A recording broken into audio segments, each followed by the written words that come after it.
Hello, everyone. Welcome to my YouTube channel. My name is Sade. I am in school to become a licensed marriage and family therapist, specializing in medical trauma. On this channel, you can expect to learn about just day to day life um, from the perspective of someone who is, you know, living their life as a becoming therapist, as a yoga teacher, a Reiki master teacher, um, as self-taught herbalist, um, light worker, dream worker, mindset alignment consultant. I mean, there's so many things that I need to share with the world, and it's not to say that I feel like I am, better than anybody or anything like that, and that you can't go and, inside of yourself and figure out things yourself. That's not what I'm saying. My take is that I was put here in this world to do something for others, to heal other people. And I think that a lot of people kind of steer away from that ideology of, oh, I'm a healer. Oh, I can bring things to people that, or bring out the things in people that they suppress. A lot of times we feel like we can't say those types of things without feeling like you're conceited or you're cocky or whatever words that we have somehow placed when someone is confident or when someone is walking in their purpose. And so my channel is really to help you, um, to help those that, are drawn to me. So if you're watching this video, it's not by mistake. It's literally, divinely connected in some kind of way. Whatever you're going through is not an accident. Whatever you've been through is not an accident. Whatever you're going to go through is not going to be an accident.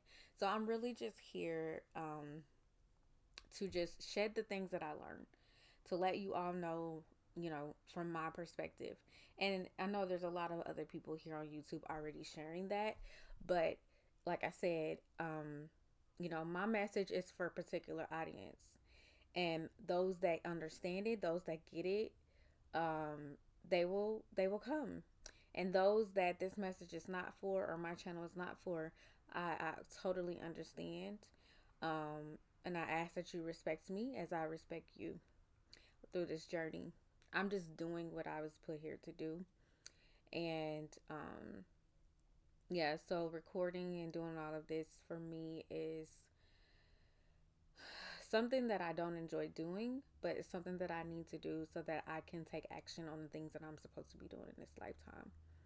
So I have a few notes that I wrote down, and really,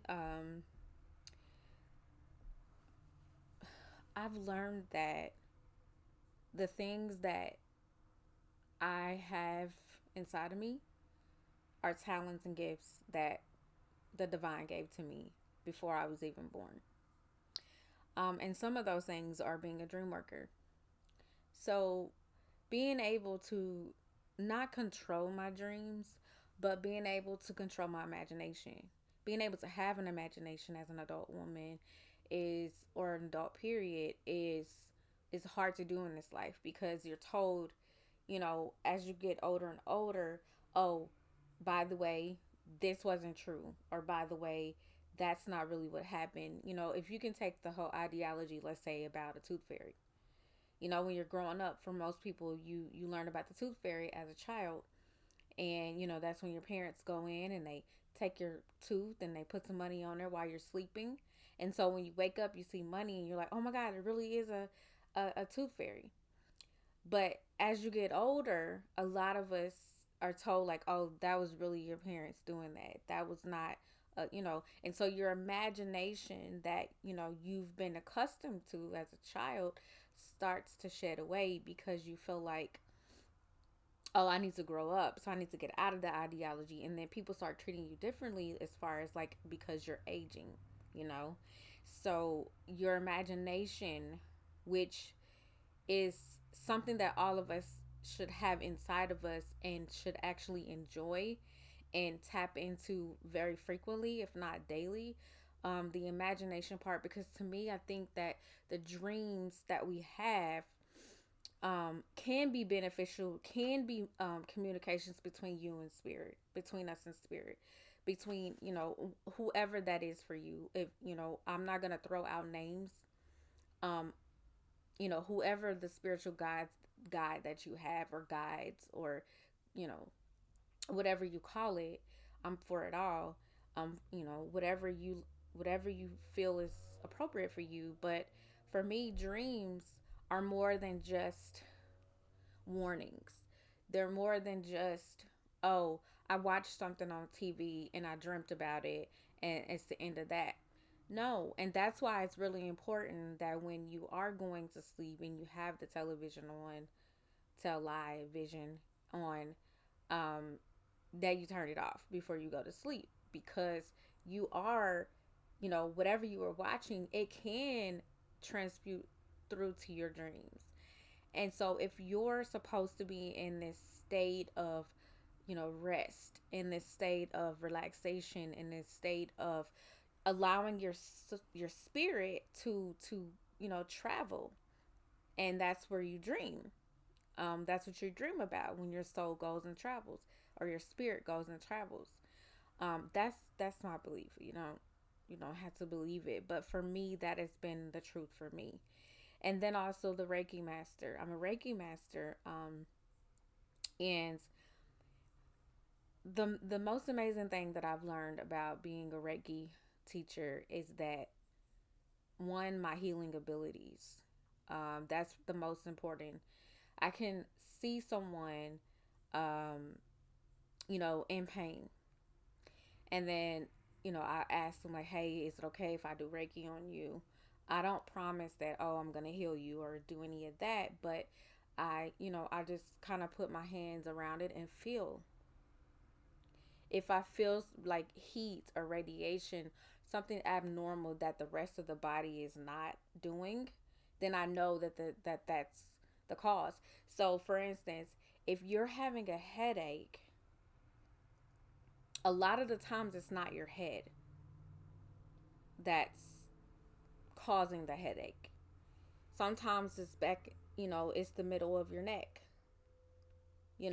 Sometimes it's an organ. And so that's my thing is, a lot of people say, well, obviously, if I'm having pain, I know where it is, but not necessarily, because the pain that you are feeling is only the aftershock or the symptom of what is going on.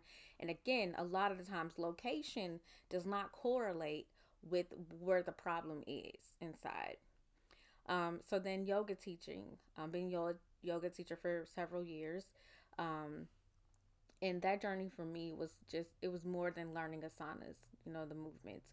It was more than just getting a certification to say I'm a yoga teacher, and then working in a gym. And if that's your thing, that's fine. But for me, it wasn't that. It was actually a journey that I needed to accept and go on, because at the time of my life, I was in so much pain. I had a car accident. I was, laid off. I was was crossing over from Christianity to just spirituality, and just really trying to find myself when I started yoga teacher training. And it really opened my eyes to things that I really did not pay any mind to. It taught me how to meditate. Now, when I say taught, it taught me how to sit still. It taught me how to control my thoughts. And that is for me, that was the beginning stages of learning how to meditate. Meditation is an ongoing process. Meditation is never ending. Meditation is, yes, sometimes we see people sitting in lotus pose, which is crisscross applesauce, um, and, with their eyes closed and their hands up, or in prayer, however you do it. That's not what I'm talking about. Anybody can sit there and, posture themselves and breathe and pretend like, oh, I'm just quiet in my mind, but that's not what I mean. But that is the beginning process. And there's levels to everything in life. And so, because of me knowing this, I accepted that journey, as hard as it was, as challenging as it was, as different as it was for me, and having to shift my perspective, my mindset, and everything in my life. It was so worth that journey. So I do something called spontaneous yoga because I understand that yoga, for some, can be religious or spiritual. Sometimes it could be just a form of exercise. Sometimes it could be a form of stretching, a form of trying to connect the mind and body and spirit. Whatever it is for you or not, that is okay. But I do believe that spontaneous yoga is, to me, a very enlightening experience. So, what I mean by spontaneous is that I'm not structuring a class for people to come and do. I'm conducting a class or a video or a playlist or whatever, um, doing yoga, but I'm not saying, okay, arm up and reach down, chair pose. I'm not doing that because to me, that's not allowing you to be able to get into your own body. You're still focusing on me and what I'm commanding you to do, which is what we do all day long for most people. Um, so it's more so of how is the movement feeling in you? Are you feeling like you want to breathe your arms up and down? Are you feeling like you want to just do you, cat cow, whatever it is? As long as you're moving and you're honoring your natural frequency of movement, right? Because that gets you out of your head. That gets you from looking around and seeing everybody else and how are you doing it? Oh, I'm not doing it right. That's where we misinterpret it. And I don't claim to know everything about yoga, and I don't want to know everything about yoga. I'm doing what's intuitively right for me. And so a lot of that is going to help some of you. And that's why I'm here. Also, I'm a mindset alignment consultant, and that to me is mind, obviously. That is being able to be in this low frequency environment, on here on Gaia, on Earth, and being able to shift that to the highest frequency that you can. So my frequency might not ever match yours. Yours might not ever match mine, and that's okay. That's perfectly fine. That's where the key to understanding others comes into play. Not being like others, but understanding them, and not passing judgment onto someone because they do something this way. We have to get out of that mindset because that mindset is what pins us against each other. That mindset it makes us feel like it's always competition. It's always never enough. Because I know for me, um, before I learned about mindset alignment, and when I say learn, I'm not saying that I read a book and learned about it, because books are helpful. They're tools, but they are not to be taken into um like your they're not to be translated to be your perspective. There's someone else's perspective they're sharing to help you in some kind of way, right? Not for you to become them and do everything that they do. That's the key. So mindset alignment allows me to assist you in aligning your purpose. And I know that many of us have several purposes and talents and all of these other things. I keep it simple. When I say a mindset alignment to find your purpose, that means in this level in your life, when we are discussing, when we are consulting with one another, when I'm consulting with you, in that moment, we are constructing your purpose. That does not mean that what we construct in 2021 is going to carry over to 2022. It means that in this moment, the level that you are in order to get to the next one, The consulting helps you do that. So it's a continuous process. It's not a one time fix. It's not something that it just, oh, I did my mindset alignment today and I don't have to come back till never. It's not that. It's an ongoing process. Just like, every year you get a checkup, or, you get your blood work done or whatever. It's a process. It's a process. Um then we have therapy. Obviously, I'm in school to become a licensed marriage and family therapist. So I obviously cannot give you um, what are the words? I obviously cannot be paid to be your therapist yet.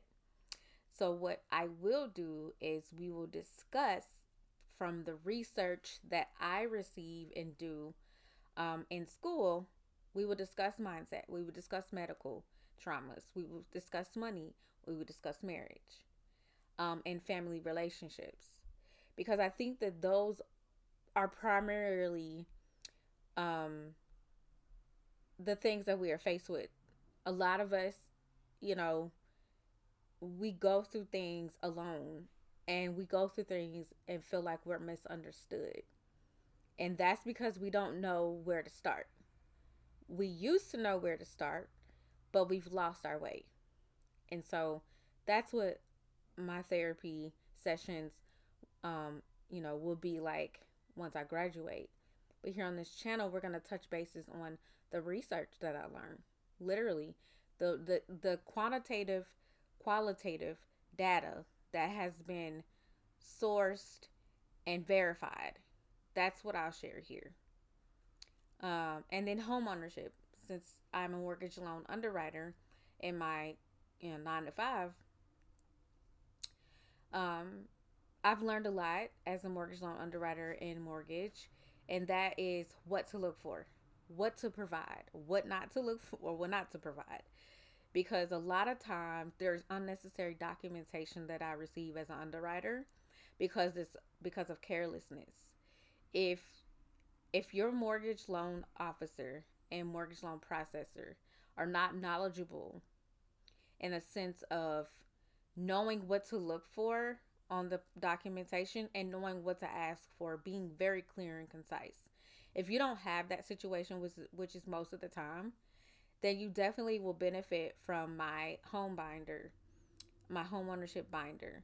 And that is basically a booklet that workbook that I've put together that you can download, and you can get a binder and start creating your binder based on that workbook.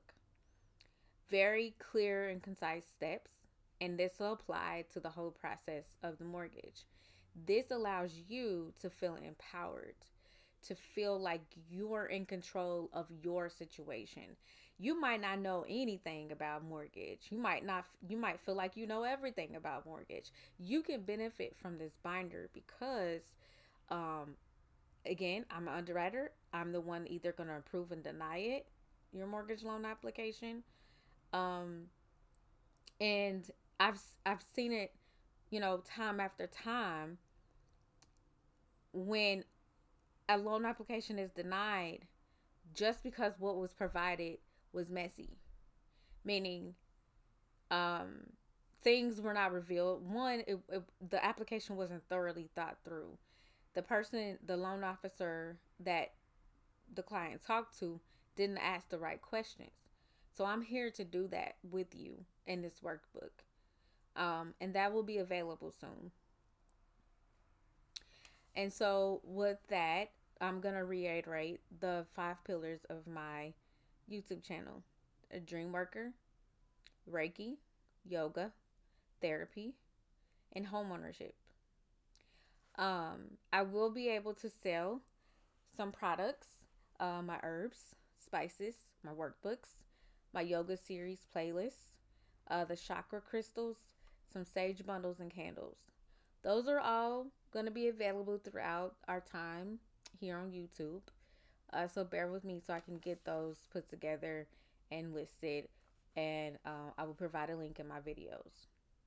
Again, I'm not here to be another person that you look up to. Just a guide.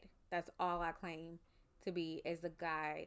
And again, you might not resonate with me, and that's okay. um I just ask that you be respectful of my channel. And if you do subscribe, always say what's up, leave a comment. Um, and again, I'm new to this, so I'm gonna do the best that I can, because I'm placed here to do this message, to send this message, to share with you what I know, and hopefully that by me doing that, it does something in your life to create balance here on this earth that is so chaotic right now, and it's going to be chaotic for a long time. And we have to understand that we literally have the power to change our frequencies, to change our situations, to change how we wake up each day, and to change the decisions that we've made. To quit being insane and doing the same thing over and over, expecting a different result. Being able to live our lives to the best as we can. And I think that I will be able to assist with that through this channel. Hopefully, I will be able to upload every Thursday. Um, let's see how that goes. And yeah, hopefully, you enjoy my channel. I thank you so much for being here and watching me all the way through this video. And again, be on the lookout. Make sure you like, subscribe, and click the notification bell so that you will be one of the first to see my new videos. Thank you and have a great day.